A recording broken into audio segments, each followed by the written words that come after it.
Hi, everyone. It's Lori Stansel, international speaker, published author, life strategist, and minister. And I'm so excited today. Today, we're going to be talking about the third book that we're reading on our list, which is this one by John C. Maxwell. It's Everyone Communicates, Few Connect. It's a book that's been out for a while, but it's a really, really good book. It's a really good read. And even if you haven't read through the book, or maybe you haven't read it at all, still listen, because there'll be some things that you can learn and pick up. And then on Saturday, I will announce our final book for the month of July for our reading program. But without further ado, I'm so excited to introduce a dear, dear sister and friend, Donna Templeton. She is a minister, she's a coach, but I will let her talk a little bit more about herself. So thank you, Donna, for joining me. Well, thank you, Lori, for this invitation. This is really exciting, and talking about this book is going to be very interesting. I too enjoyed this book so much. Yeah. But I am, as Lori said, Donna Templeton. I actually reside in Ohio and actually grew up spiritually in Massachusetts. And Lori and I know each other from belonging to the same church. And Macedonia, Church of God in Christ. And, I actually have been with the same company for 37 years, which is probably unheard of these days. And I am married and have 2 sons and many adopted children, and I have 3 grandchildren. And I've actually been married 34 years this year. And then also I've been saved and in the church for 37 years. That's awesome. So I look at that and say there's some longevity there, and it's a wonderful thing just to be content in the area and space that God has placed you in. So I am truly grateful to be here tonight and discussing this book. I am so happy. You know, guys, I'm just, if I smile any harder, my cheeks are going to hurt. But honestly, Donna and I go way back. Donna watched me grow up. I watched her walk down the aisle to get married. I mean, but this is some serious history here. So I can speak to her credibility. She practices what she preaches. You want someone like this to discuss this type of book with, because this type of book is all about connecting. And so one of the things that helps you connect is your credibility. People have to know that they can trust you. And one thing I can say about Donna is I can trust Donna. If I tell Donna a secret, it's going to be between Donna and Jesus. That's it. That's it. And that's a blessing, because, you know, we live in a world now where people don't honor their word. They don't keep their commitment. So it's a breath of fresh air when you can have friends and sisters that you can say, I really, truly, I trust them. And even though we may not talk every day or communicate every day, the love is there, the respect is there, the honor is there. So I'm so glad that you are with me today to talk about this book. Are you ready to jump in? Yes. So guys, this book is broken into 2 parts. So the first part is chapter 1 through 5, and the second part is chapter 6 through 10. We're going to talk about the second part of the book. Hopefully you guys at least gotten to chapter 6. If not, that's okay. Just keep reading. So chapter 6 is called The Connectors Connect on Common Ground. And one of the things that I thought was really interesting, Donna, and I don't know, we may even actually have the same thing on our notes because we think alike. But one of the things that I jotted down as I was reading was common ground is built on agreement. And I thought about the scripture, how can 2 walk together unless they agree? And so I think that, especially now, I don't know if you would agree, people are focusing so much on differences. So we can't find common ground if we're focusing on what makes us different. There's no such thing. You have to focus on what makes you relatable in order to have that common ground. Don't you agree? I absolutely agree. That it's an interesting chapter talking about the common ground. Mention differences. You have to discuss your differences, and it's pointed out in the book. and you have to share ideas and find solutions and come to a space together. Yeah. And so when I looked at that, this is good information to use in any relationship. Yeah. I mean, we Yeah. talk about marriage relationships, and my husband and I, we do marriage coaching, and so this is huge in that area because the whole topic of communication. Anyhow, we do it every day in different relationships with different people in our workplaces, and so that common ground is important because that's how you connect with people. People don't want to necessarily see you over there and not considering their ideas or having discussion with them and opening up to them. But once you actually discuss differences, it's interesting. I had a coworker, and I was one that actually did MBTI, so Myers-Briggs type indicator. We actually utilized that in my job, and at the time I was in the training department. Okay. And so we went through, we had teams in customer service, and so we went through and had everybody complete Myers-Briggs. Okay. And it was Yeah. interesting that myself and one of my peers as a manager, she was the exact opposite style from me. But what I found, and you always think about people being like you and you're going to get along well. Yeah. Well, in this case, we bonded because we were different. And I wanted to see things from her perspective, and she wanted to see things from my perspective. Right. So it was a whole different thing of coming together with your differences and making it work. Mm. Oh, I like that. I like that. I think that takes a level of insight and maturity. Yes. Because I would imagine that you both had to see the value in the differences. Yes. I think we make a mistake when we devalue differences. So the fact that you were like, I want to know how she thinks, you saw value in it. Yes. So it was like you took that effort to put forth that energy to say, I want to know how she thinks because I like it. It's not like me, but I like it. So I think it takes some maturity to be able to say, we're different, but I value your difference. And so the mistake that we make is when we start, and I think he talks about that in the chapter, when we start to generalize.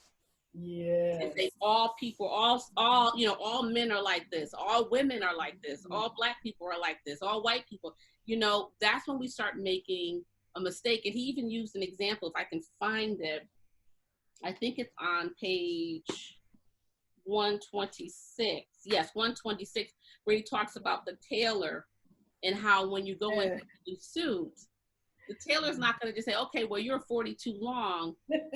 It's not off the rack. It's tailor-made. So, I underlined the part where he says, instead, we need to be like a good tailor. Every time he sees a client, he makes new measurements. Yes. Don't you like I had that same thing highlighted. The statement after that, he says he never assumes people are the same as the last time he saw them. Donna, I am not the same Lori. Exactly. You're different. But that can be a mistake we make, keeping people where we last saw them. He never assumes people are the same. Now, if they assume that I was the same size I was when I got married, that'd be a problem. It was. But they don't assume that. Yeah. And it's interesting because I love that concept because you have to give people room to grow. Yes. Because people make mistakes. Yes. If you think about David, he became the king, but David made some mistakes. Yes, he did. Some serious snafu. But you have to give that room to grow. So maybe you saw someone 10 years ago and maybe they were very immature and very selfish. Now you see them again. So now you got to take new measurements. Yes. Now you got to look at them through a fresh set of lenses and say, you know what, they may not be the same person. They might be, but they may not be. So I'm not going to generalize. Or if I have a negative experience with someone in a particular family, I'm not going to write off this whole family because that could just be that person's issue. It may not have anything to do with how they were raised or what they were taught. So I love that part of the book. one of the things that I had written down was about connecting is a choice. And in that, I think it was on page, let me see here, because he talked about these 7 choices. And I actually wrote it down in my book. That's what I did. Okay.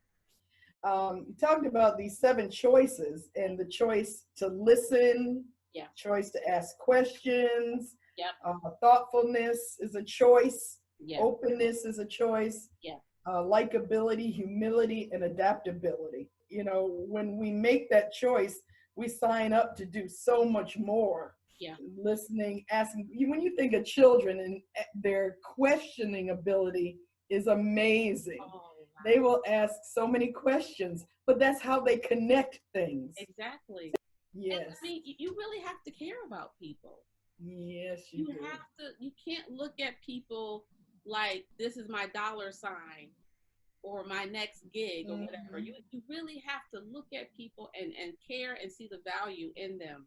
Yes. And I love how you said, you know, asking questions, and not just asking surface level questions, but really taking the time to ask questions that are going to get them to open up to you. Yes. Talk to you. Yeah. And John Maxwell is good at that. Yes, he is. And I got the opportunity to attend one of his conferences because I joined the John Maxwell team. Yes. So there's a lot of information, a lot of coaching that they do behind the scenes, and his practices are amazing. And when you read this book, you'll see how he shares other people's quotes or stories. And so he has obviously listened big time to some of these people. When he finds something, a quote or something that he likes, he puts it on an index card and files it. And I thought wow, it's amazing, you know, just to connect with people and remember what they said. And you know what? And it reminds me on page 129 where he talks about what Nelson Mandela said. He said, if you talk to a man in the language he understands, that goes to his head. If you talk to him in his language, that goes to his heart. And I love that. I love Nelson Mandela, but I love the quote because what Nelson Mandela is saying is take the time to connect heart to heart. Right. Heart to heart. And if I can show you my book, I have that highlighted. That is hilarious. I told you, did I? Okay, wait a minute. You have this one highlighted at the bottom. Most people appreciate any effort you make, no matter how small, or to see things from their point of view. You have that one highlighted? I have that highlighted. If you did, I was going to throw the book. Okay, well, let's move on to chapter 7. Okay. So chapter 7 is connectors do the difficult work of keeping it simple. I think this was my favorite chapter. This is pretty incredible. I'll tell you why. Because my father was one that preached that. Yes, he did. You know, Donna. I know. What a kiss. Keep it so silly. He drilled that in me. And I don't always apply to that. Sometimes I do ramble. My husband will tell you. And I get excited, but I try to remember that because one of the things he always said to me is don't make people glad to see you twice. Right. Glad to see you come and glad to see you go. And I love the part here on page 149 where he was being interviewed by someone and they were like, you know, I guess they were kind of not, it was like a backhanded insult. They were like, you know, your book seems so simple. And so John's response said, you know, that's true. The principles in my book are simple to understand, but they are not always simple to apply. Yes. And I wrote underneath, simple does not mean dumb. Exactly. And I put, it takes skill to take the thing that is complicated and make it easy to understand. Exactly. Because you want people to understand it. If you're reading this book and it's written with all these big words and this language, I can't get anything out of that. Exactly. If I got to look up every other word. But he reaches the masses when he keeps it simple. Yeah, Exactly. So yeah, I love that. And I think what I really like about his book and about John, my pastor's like this too. He says things that are simple but are so profound that they still challenge Yes. you. So it's not, Yes. you don't feel like he's talking down on you, like you're not intelligent, like you're in kindergarten, like, oh, I've got to make this, dummy it down for her. Right. It's simple, but it's not insulting. You know, it's Exactly. profound because it really makes you think like, wait a minute, am I doing that? Should I be doing that? Right. Yeah. Right. I really, in this chapter, I love the quote on page 151 by Albert Einstein, Okay. and where he said, if you can't explain it simply, you don't understand it enough. That's it. I was like, wow, that is such a different way of expressing that. But it's so true, because I know when I'm teaching Sunday school, for example, you may be teaching, depending on what age group you're teaching, you may be teaching different levels of people as far as their biblical knowledge or spiritual growth level.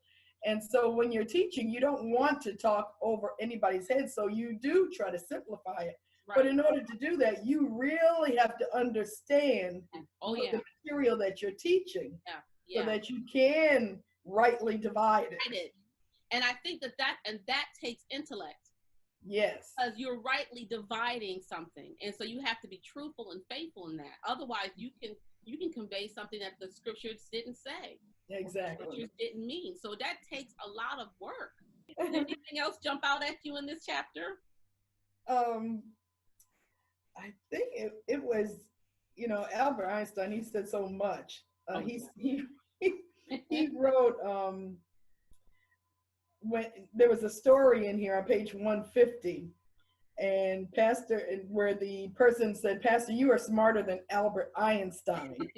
But the pastor was surprised at the statement.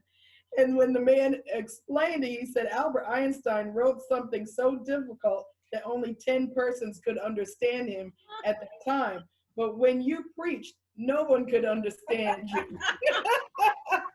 And I said, oh. My goodness. It's like, you think you're getting a compliment. Oh. But then when he explained it, that's not a good thing to be a preacher, and nobody understands you. Nobody.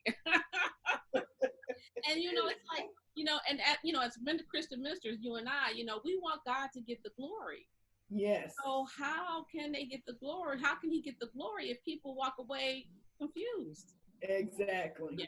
And it's, if you're teaching somebody, we always talk about this as Sunday school teachers, that you want to make sure they get the meaning of what we're teaching, the information. I mean, it's good to put information out there, but you really want them to apply it.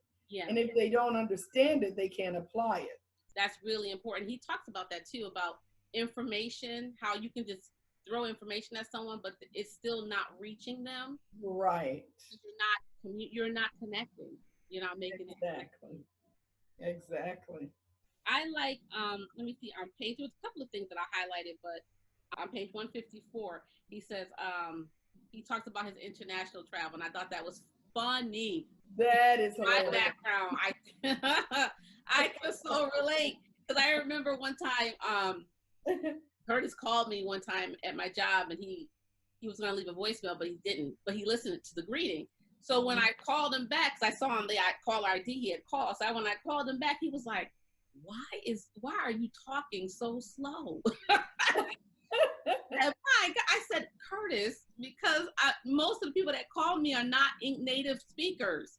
So I have to enunciate and pronounce and pause. And I said, because it takes them a little bit longer to hear what I'm saying and understand it. I said, I don't want to just rattle off a greeting as if to presume that everybody calling me is a native speaker.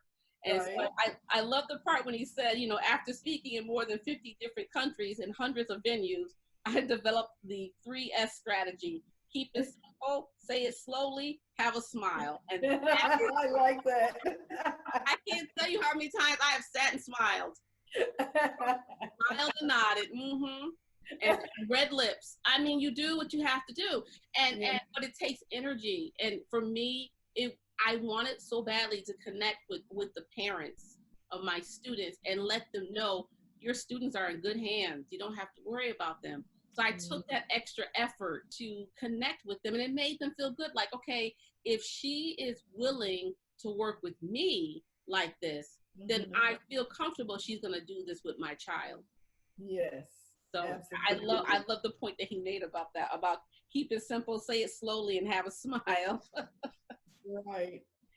And that on page 155 where it talks about talk to people, not above them. Oh, and that yeah, is yeah, so yeah, important, because when you can insult, as I think you said it just a few minutes ago, you can really insult people if they feel you're talking down to them. yes, exactly. You don't want to, again, like, dealing with people who are English is a second language, they're not deaf. You don't have to yell.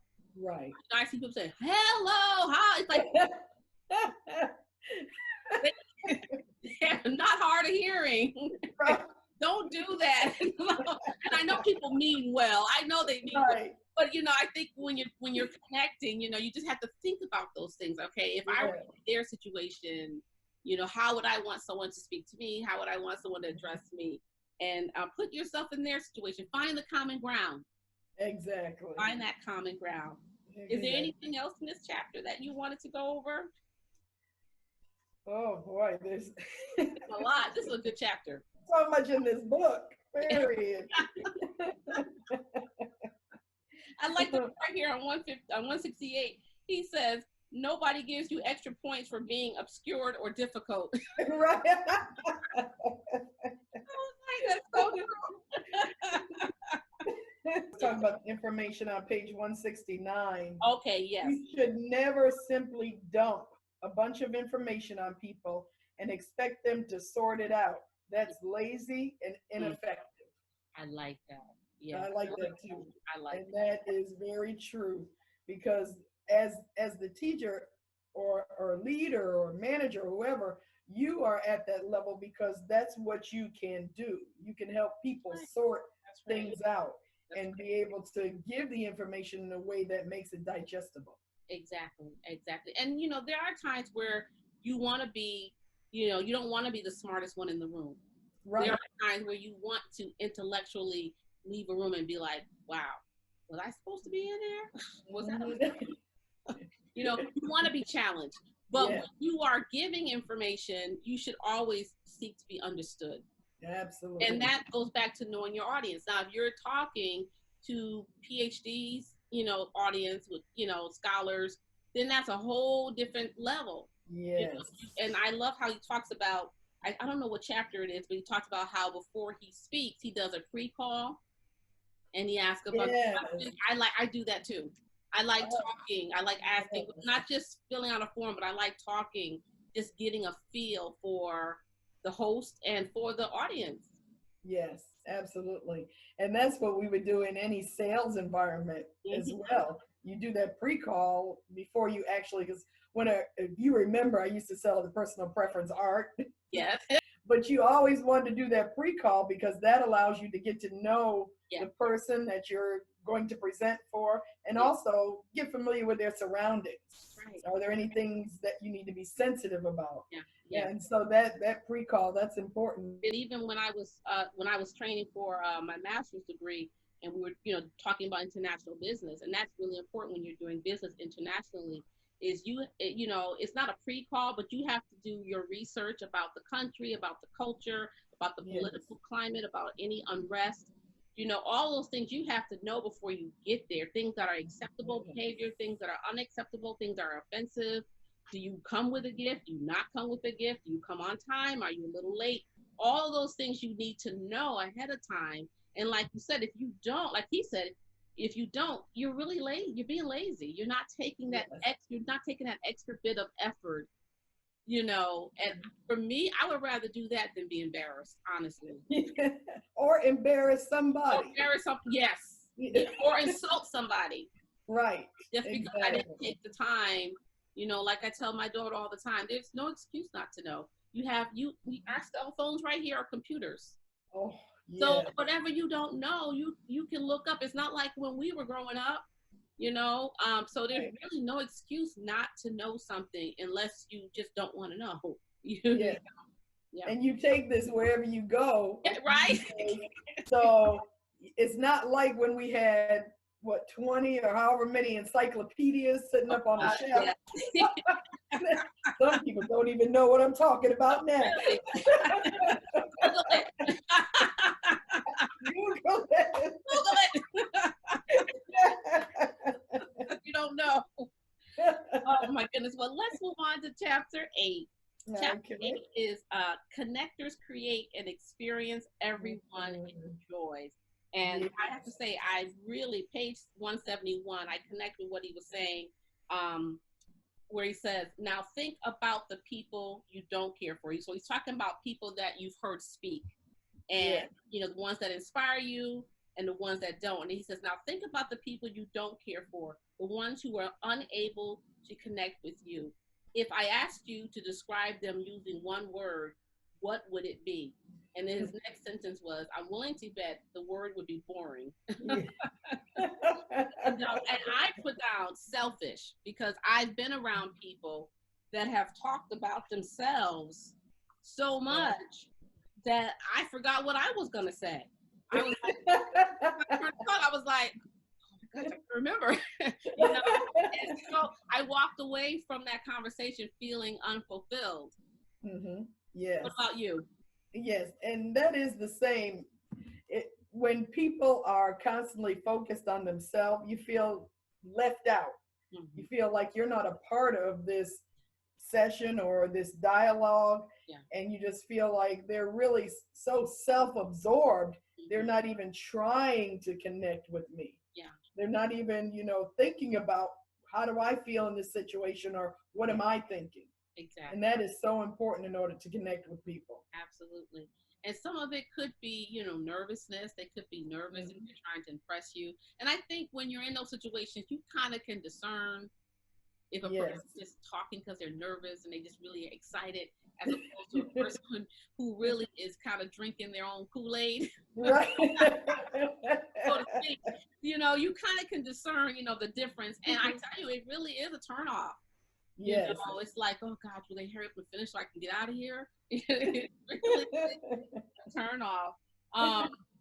Let's see, right here on page 179, I love how he talks about the saying that he used about being a good listener. And he says, talk at me and you'll talk alone. Talk to me and I'll listen. Talk about me and I'll listen for hours. And that is the truth. Yes, it really is. It really is. It's like, when a person knows that you get them and that you understand where they're coming from, even if you don't agree, if they know you understand or get them, they're going to be willing to sit there and listen. Yes. Yeah. If people attend a session, they're looking to see, how can I improve myself?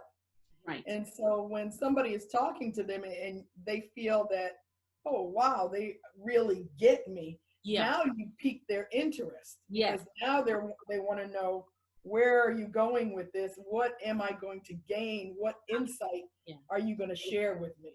Exactly.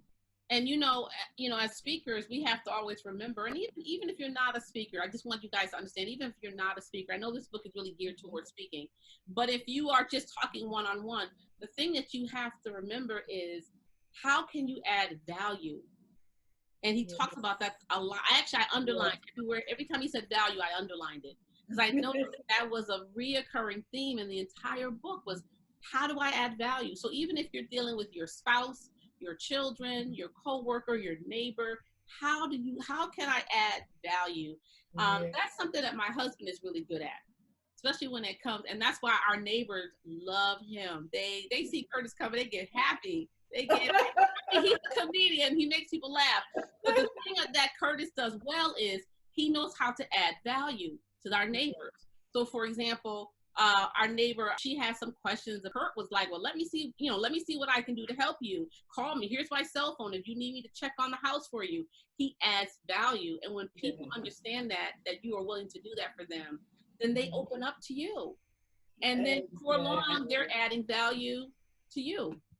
Absolutely. And you know what was interesting in this chapter to me is it somewhere in here you talked about be the communicator you want to hear. Oh, yeah, So when I read that, yeah, that absolutely positively yeah, resonated with me because you think about what you like to yeah, hear yeah, and then look at yourself. Now, I'm a person, I like when people tell stories or use object lessons yeah. or at least have passion about what you're sharing with me. So I can love and I can listen to that. My husband laughs because I sometimes say, "Oh, I like to hear Joel Osteen talk every now and then. He's therapeutic." So, when I need that kind of therapy feel, Yeah, I know I can listen to Joe, but if I need, a little more fire, well, let's bring out TD Jakes. right, You know? right. Yeah.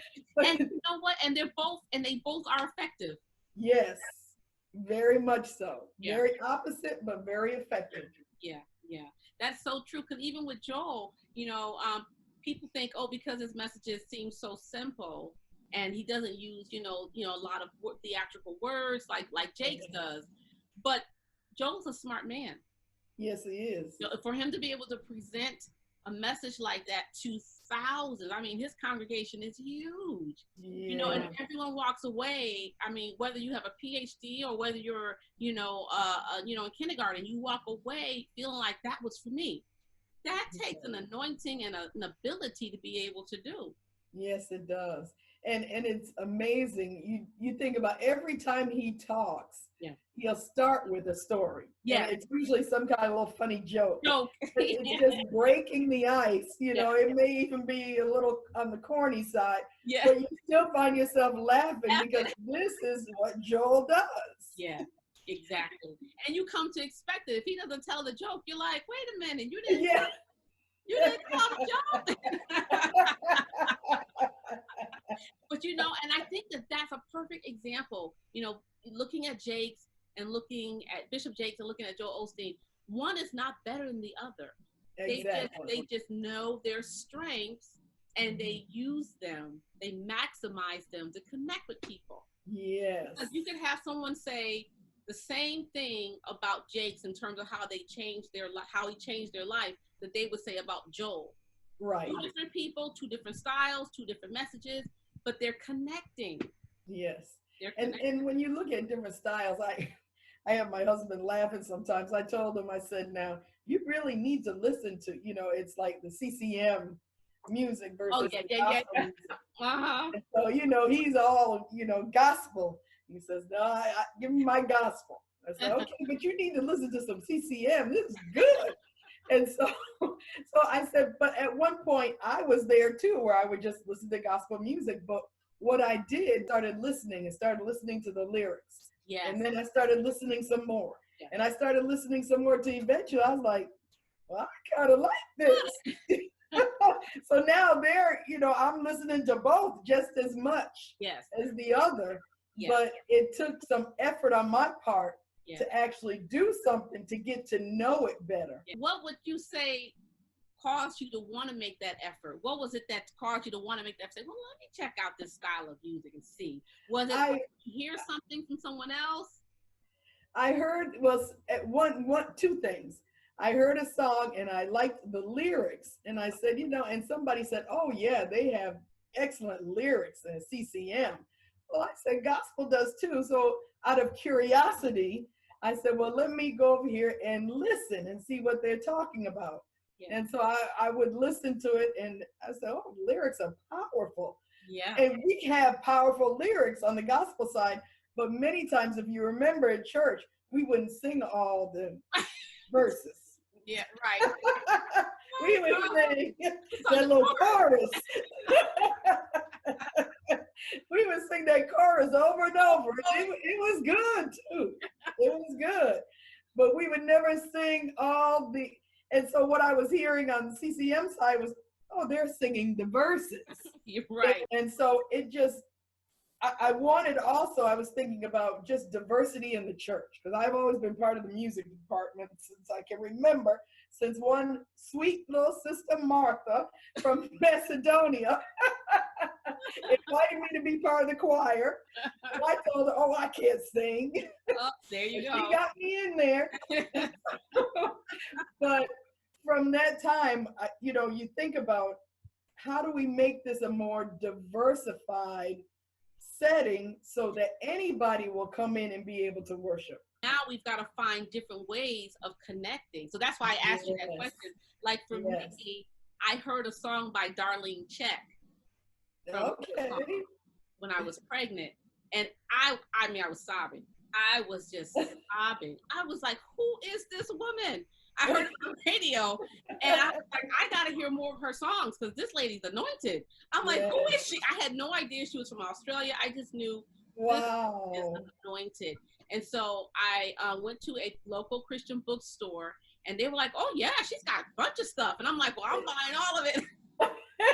And I listened, and that kind of opened the door to me. And so I realized, okay, you know, I need to broaden my horizons because I'm missing out on something. Because her song at that time in my life lifted me from a place where I needed encouragement. I needed to know God was real. I needed to know, even though I knew, I needed to be reminded that God was sovereign, God was great, God was mighty. And the way she wrote, the songs just penetrated my heart. So that's how it started for me. Let's go on to chapter 9. Connectors inspire people. And so on page, let's see, I tried to mark the page that I wanted to talk about. One of the things I loved about this chapter, I really loved about this chapter, is on page 220, he writes, you must first be a grateful person. You cannot give what you do not have. And so he wrote down Matthew Henry, who lived in the 18th century, wrote about an experience he had when he was robbed. And he said, when he was robbed, he wrote the following in his diary: let me be thankful first because I was never robbed before. I was like, wow, okay. Right. Second, although they took my purse, they did not take my life.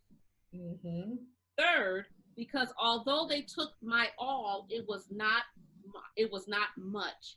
And fourth, because it was I who was robbed and not I who robbed. Wow. Talk about perspective.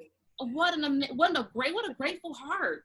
Yes. What a grateful heart. I mean, this is somebody who experienced a violation.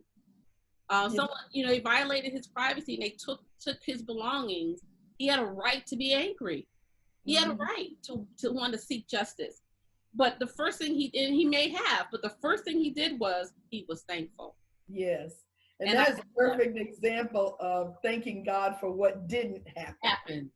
And so, you know, in each situation, he gives another thing that he was thankful for. Well, this may have happened, but it could have been this and it didn't happen.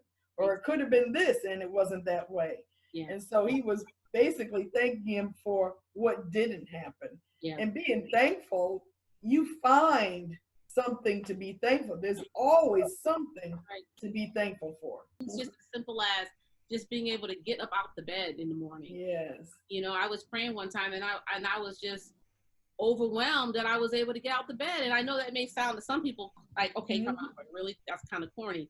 But honestly, I was, because there are people that cannot move. They are paralyzed. Someone has to dress them. Someone has to feed them. Someone has to do everything for them. And their minds are trapped in a body that stopped working. Right. And the fact that I have a body that still cooperates with my mind, and by the grace of God, I can get up every day and take care of myself. Yes. That's what I have to give God thanks for.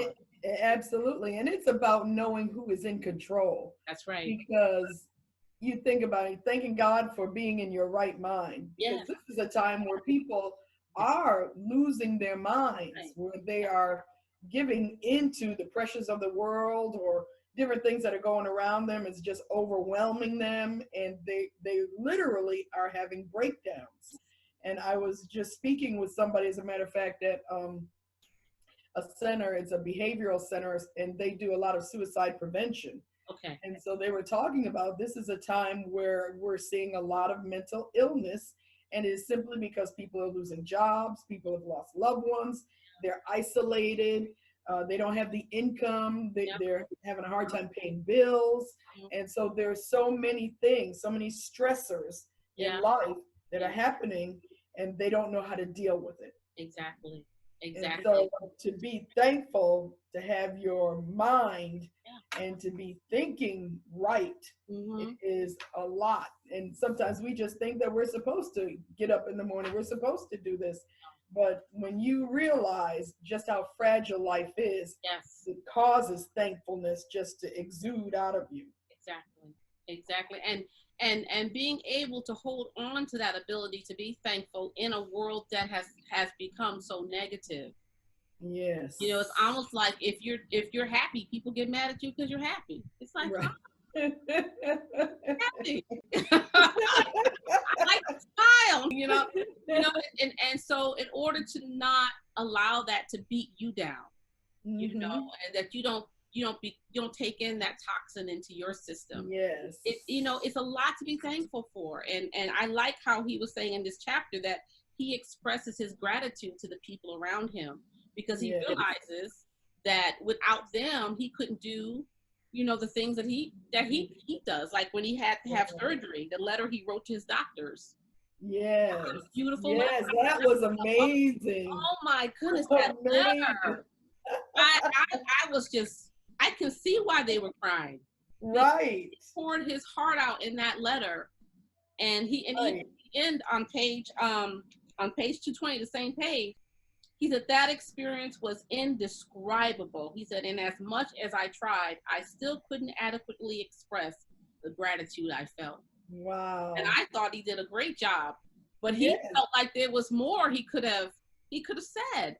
Right. Yeah. But on page 219, where he was going through, things I have enjoyed, my extra 10 years with Margaret and my family, 5 grandchildren have been born and stolen my heart. 38 books have been written that have sold over 15 million copies. And he goes on and on, just with gratitude for these doctors and God using them to save his life. And he's going on and on with all those things that he did in those extra 10 years. That's amazing. And he even wrote in the beginning of the letter, he said, your lives have been dedicated to helping people. No doubt over the years, many people have been given a second chance to live. For 10 years, I have been living my second chance. Wow. Because of God's goodness and your giftedness allowed me to briefly share what has happened during that time. And then that's when he started listing what you just said. Yes. But how many people say thank you? Right. And how many should? You read the story in the Bible of the lepers, only one returned to say thank you. Thank you. I think you have to, I think it takes a bit of deliberate awareness. Yes. I'm a person that says thank you. You have to say to yourself, I'm going to be that person. It has to mean something to you to be a person that is grateful and says thank you. Otherwise, you won't, because the flesh, the Bible says there's no good thing in the flesh. The flesh is selfish. Right. So if you don't discipline your flesh, or if you're not walking in the spirit, you're not going to have a grateful heart, because it's going to always be about you and what's happening. Exactly. Woe is me. Yeah. Yes. Yeah. And that is that whole self-absorbed mentality where, so much focus on yourself. When you're going through things, if you can find the strength to focus on somebody else, because no matter what we go through, there's somebody else that's always going through something worse. That's right. And so when we can find the strength to focus on somebody else, you'd be amazed how you will get through whatever you're suffering or whatever you're struggling with. Exactly. But so many times we focus on the negative and, oh, look at what I'm going through. And we just wear ourselves down. I don't know if you ever listened to Caroline Leaf. Oh, she's so good. Amazing. So good. The way she talks about the mind, I just sit there Yeah, yeah, yeah. And I'm in amazement. But she talks about the sickness that comes on the body. She said, I think a percentage, and I may be misquoting, but it's somewhere in the 90s. I think she said about 98% of our illness is caused by our own thought process. Oh, wow. And I thought about that. I said, you got to be kidding. I got to change the way I think. That's Yeah. why the Bible said, whatsoever things are lovely, whatsoever, think on these things.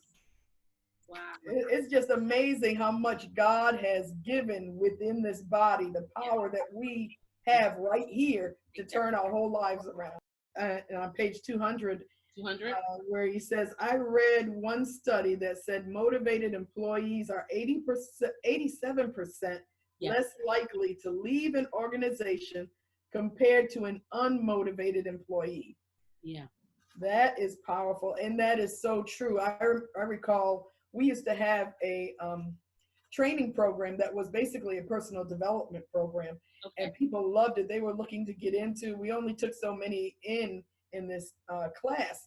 And it wasn't promising them a promotion, but it was for their own personal development. Okay. And I remember one young lady saying, I really want to be part of that, and when we, as a company, took a turn, we were purchased by, I believe, another company or merged. And this young lady said to me, she says, well, there's no way I can develop here. There's nothing for me, at least with that personal development program. I felt like I was growing. Yeah. And that's what people want. They want to grow. Yeah. And so when you are inspiring somebody, you're helping them to get back on track in that growth mindset. And so when people are staying with a company for years, they've been inspired. That's right. And sometimes that inspiration comes from within, and sometimes it comes from without.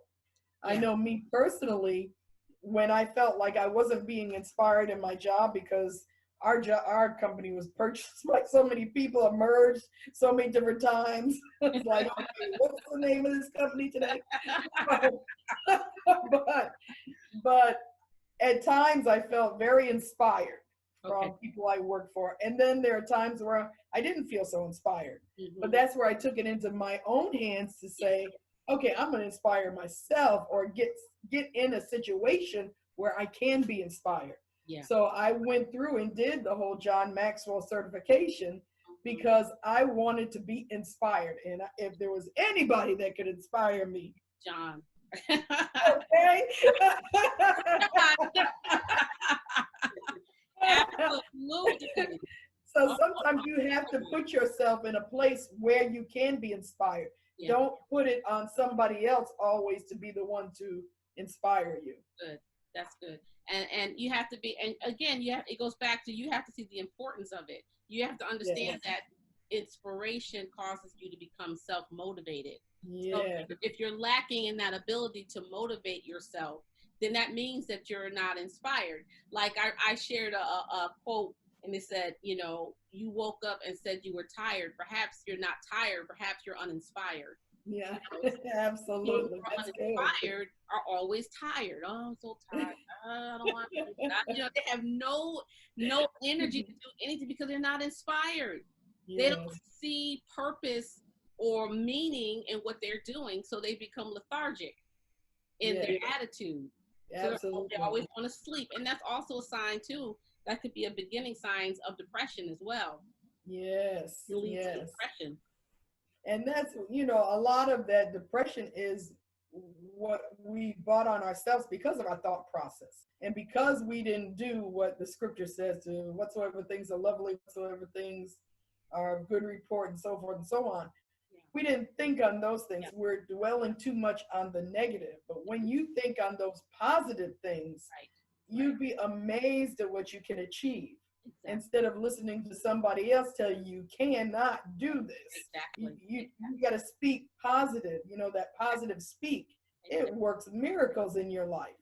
Absolutely. I want to make a distinction for the viewers. We're not talking about all types of depression, because there are some types of depression that's chemically based. You might need medication. Yes. You might need to see someone. We're talking about when you start off in a certain way and you talked yourself into a depression because Yes. you did not bother to stay inspired. So that's what we're talking about, is keeping yourself in a place where mentally you're inspired, because you can have a really bad job or a job that's not paying you well, but if you can find a way to be inspired there, you're more likely to stay there longer than elsewhere. Absolutely. Yes. And personally, you know, I had started out as a customer service with the company and worked my way up into customer service management, and through all the different acquisitions and so forth, I found myself going back down the other way. And I'm like, wait a minute, this ain't the way it's supposed to go. But even when that happens, you do still have to find a way to keep yourself encouraged and inspired. That's right. Even when you feel like, okay, they got rid of, you know, this department that I was in, where I was manager. And now they're offering me this. Well, this isn't what I had in mind. Yeah. But even still, I still have a job. So that's like going back to that story. It could have gone another way. I still have a job. Right. I still have income. And so there are things that even in spite of what life gives you, you can somehow be inspired. Yeah. And as you stated, we know there are chemical situations when it comes to mental health. Yes. And we do encourage people to seek help. Yes. But we're talking about just being able, like David did, encourage yourself. Yourself in the Lord. Encourage yourself. Yeah, exactly. Now, let's go on to chapter 10. This is so good. I really hope everybody's enjoying this, because I'm enjoying myself. This book is we could talk about this book a whole nother hour, honestly. Yes. It's that good. It is. Chapter 10 is the final chapter in the book, and it says, connectors live what they communicate. They practice what they preach. So oh my goodness, Donna, this is a good one too. But what really jumped out at me was page, and we'll probably be all over this chapter, but page, I think, let me see, I think it was 234, where he talks about righting your wrongs. And I thought, yes. Wow, talking about, and when it comes to being credible, I love the part where he puts on here on page 234, he puts, failure to admit mistakes causes the message to be questioned, which causes the integrity of the leader to be questioned. Oh. And then he says, when decisions don't turn out the way they are intended to, you owe people an explanation. Yes. Yes, absolutely. And you do. This is huge in regards to credibility. Yeah. You know, if you don't have credibility, you cannot connect. Nope. And he states that in here, without credibility, there is no connection. No. So when people lose trust, or, you know, they don't see you walking out what you're teaching or talking about, then they lose credibility. Yeah, exactly. Because you're not even practicing what you're preaching. Exactly. Well, why should I listen to you? It's not even working for you.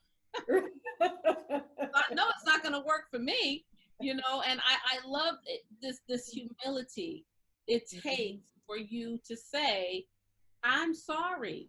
Yes. I did something. I said something. I misrepresented something, and it caused you hurt, or it caused you detriment, and I'm sorry. I mean, if a person does that adds to their credibility, because now for me, looking at that person, I'm like, okay, this person is accountable to themselves, first of all. Yeah. So if they're, first of all, accountable to themselves, then they're going to be accountable to other people, and I can trust that. Mm-hmm. Absolutely. And the other thing I think he talks about in here is being vulnerable. You know, being, you know, allowing people to see you, and knowing that, because I think about sometimes, and I think you said this earlier, Lori, is that as the leader, or as the one who's instructing, you don't necessarily know everything or have all the answers. And it's okay to let people see that, to know that, so that they know, okay, this individual is being honest with me. They don't have all the answers, and they don't know all the information. They're not a know-it-all, and they're not going to pretend to be one. Exactly. And they're not going to try to make it seem like something's wrong with you for asking a question that they don't know, because that's manipulation too. And I've seen people do that, you know, instead of just saying, I don't know, they're like, well, you look it up. Okay, I can do that, but I thought maybe you might know. So it just takes humility to say, you know what, I really don't know, or oh, I have an opinion. This is my opinion. I haven't researched it out. I don't have anything to back it up, but these are my thoughts, and you can make it what it is. It just takes, you know, humility to be able to do that. And I think that a lot of people who have trouble doing that, they don't understand that being vulnerable on that level makes you more credible. Now, I'm not talking about spilling your deep, dark secrets, because you need privacy. You know, you have a private life. But when you're vulnerable on that level, then it makes people want to believe you more and connect with you more. Yes. It's not like I'm way up here and you're down here. Exactly. And I like on page 236 where you said, in leadership, the importance of modeling what you communicate is clear. Yeah. And so it's so important to model what we are saying, to live it out before the people, because you can totally destroy your influence by not modeling. That's right. So, and by modeling, I mean you're living what you're preaching or talking about. You're actually putting it into practice. That's right. And that when you put it into practice and people see you teaching it, telling it, saying it, and then you're actually doing it, that's credibility. That's credibility, because that speaks to your character. Yes. That speaks to your character, because now people are like, okay, they're not trying to deceive me. You know, it's like, oh, you get a used car and a used car salesman, oh, it's great. Right. Last week, it's like, you know, you didn't drive this car. Stop lying. But yeah, but when people understand you doing it, they're like, okay, so it works, and they're credible.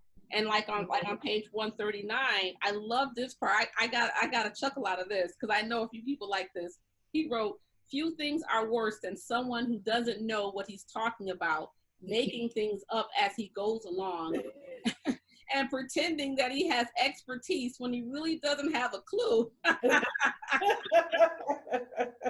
and that was under the heading, tell the truth. Right. I remember John Maxwell told a story about a man who was going door to door and he's selling these pens. And he finally gets an order. He goes into the house, he sits down, and he pulls out a pencil. Something wrong with that. Something's wrong. Houston, we have a problem. Why aren't you using what you're selling? I got a question. And in that same paragraph, he wrote, a blog commenter, Roger, remarked, credibility is not perfection, but a willingness to admit imperfections. Yes, I had that highlighted. You did? Yep. I just love a lot of what he teaches. A lot of it is common sense. A lot of it is what you and I were taught in the church growing up. But the way he presents it is in such a concise, clear way that you can actually string all of it together, and it makes sense. You can say, okay, I can see myself doing all of this, because the dots are all connecting. Exactly. And he uses the golden rule. Yes. You treat people the way you want to be treated, basically, and I'm paraphrasing it. Yeah. But you don't go out there and treat somebody in a bad and negative way and then expect, good treatment back. That just doesn't make sense. It doesn't make sense. The viewpoint should be, I'm going to treat them the way I want to be treated, if not better than I would get treated. It's so funny, because I'm going to put my daughter on blast. Uh-oh. It was a teaching moment. She asked to use one of my my mugs, my little, plastic mug. And I said, sure, I was like, as long as you clean it, whatever, so I can use it when I want to use it. Sure enough, it was not clean. And it had and the stuff in it had been sitting so long that it actually started getting hard. So basically my mug is ruined. So I said to her, I said, listen, I said, when you're borrowing people's stuff, I said, make it a point to give it back to them better than how you got it. Yeah. And that goes back to what he's saying in this book is make it a point to tell the truth. Make it a point Yes. to live by the golden rule. Make it a point to be vulnerable so people can see into your life to a degree where they can see that you practice what you preach. Exactly. Yeah. Exactly. Did you, as we close, if you want to add anything about just overall about what this book, how this book has helped you, or anything you want to leave with our viewers? Yeah, I think this is an excellent book for anybody to read, whether they're a teacher, a manager, a parent, a lay member. I mean, everybody in some way teaches and communicates to other people. Yeah. And so one of the things that I looked at this book, and overall, it was about being intentional.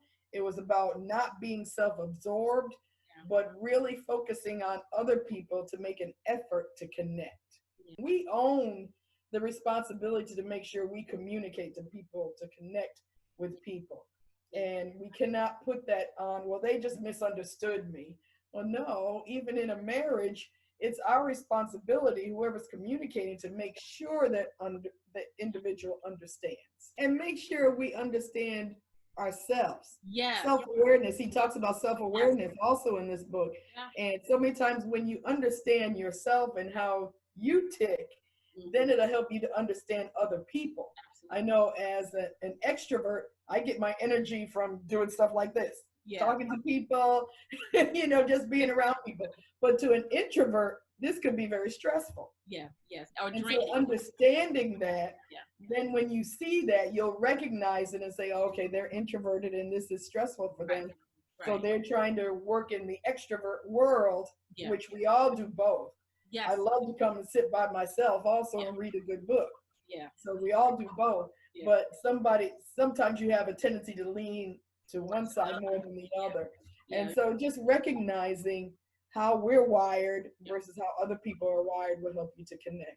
So guys, thank you for joining. This was wonderful. Donna, I gotta have you back again. Thank you, Lori.